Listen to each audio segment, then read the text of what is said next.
Thank you. Good afternoon. I'm Wyatt, and I'm humbled to share the stage today and the hall with such incredible leaders. While getting ready for today, I asked myself the question, who do we think orchestras are for today?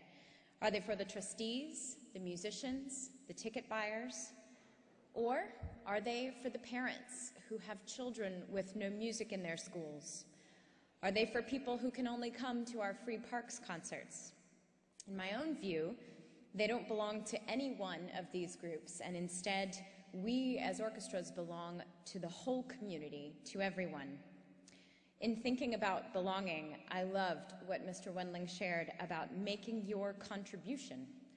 And I would change just one word so that everyone has a right, but also a personal responsibility to contribute their respective abilities to the community in place of business in a meaningful way. When I first went to work at the North Carolina Symphony as Director of Education, I was asked if I would stop playing my viola. Where does the music stop, and why should it? What is the opportunity in taking the personal responsibility to contribute 100% of ourselves? What is the potential impact we can have when, as an organization, we remain beholden to the greater power of music to make positive social change? Who does your orchestra belong to? I know for many of us, our goal is that orchestras are for everyone, with an entry point of involvement that is meaningful for each adult and child. However, in thinking about access, we must confront the reality that as storied institutions, we have spent many, many years building up our plates. We are heavy with obligations, and we are indebted to promises and programs that built the institutions we are today. We are overstuffed, and without saving room for new ideas, new resources, and new passions, how can we ever adapt to our changing and even revolutionary environments? As we all know, innovation is about risk. Fortunately, and this is something I really love, in orchestras, we have hundreds of people on our teams who can take a risk together. We are not alone. We can share the risk and the opportunity in our communities. In building a bridge for access to the people we serve, we can discover who shares our goals. What other organizations want to provide meaningful experiences for all people, no matter their social or economic backgrounds?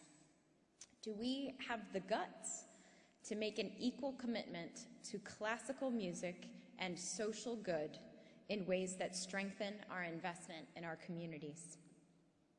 There are two key messages I would share today.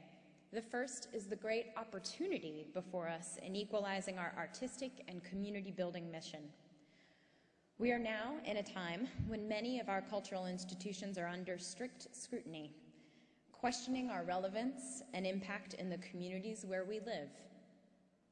Whether it is for financial health, greater impact, cultural alignment, whatever reason we make this change, how can we not do it now?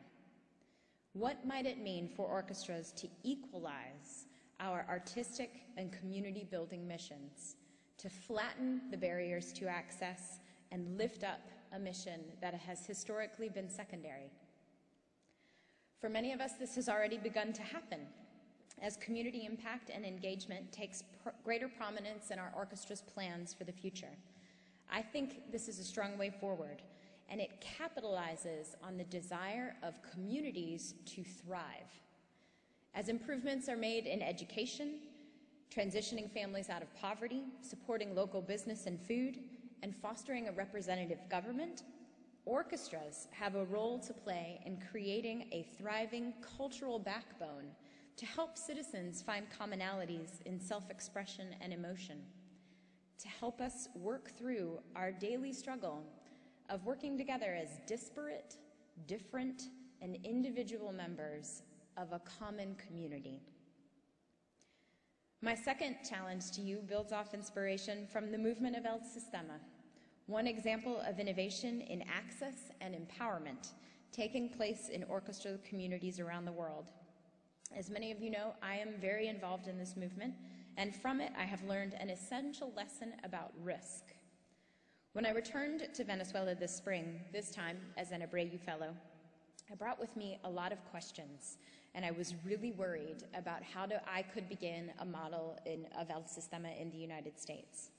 How many kids would I start with? How many days? How was I going to get the instruments? How were we going to raise the money?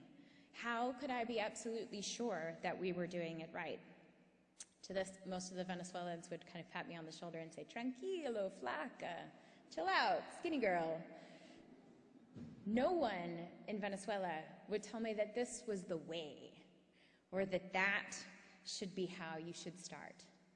Instead, what they told me, what they insisted, was their absolute best advice, and the only way they could help me is that I start immediately, on Skype, while still in Venezuela, that I was already behind.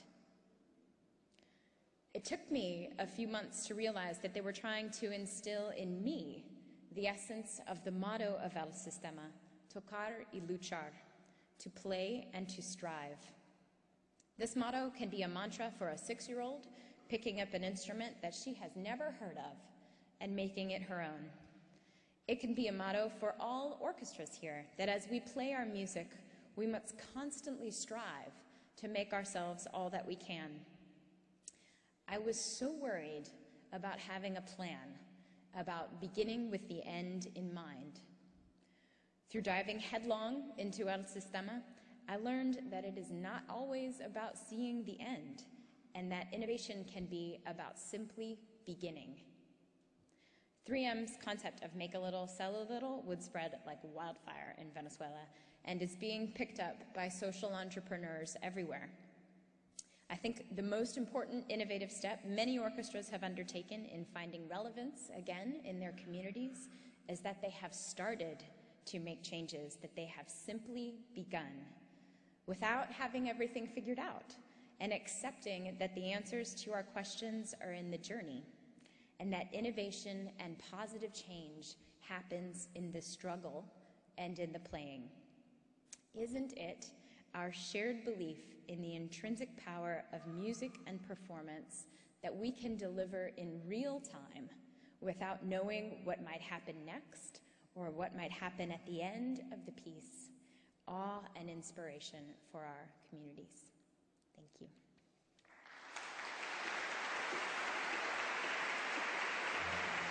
Excuse me,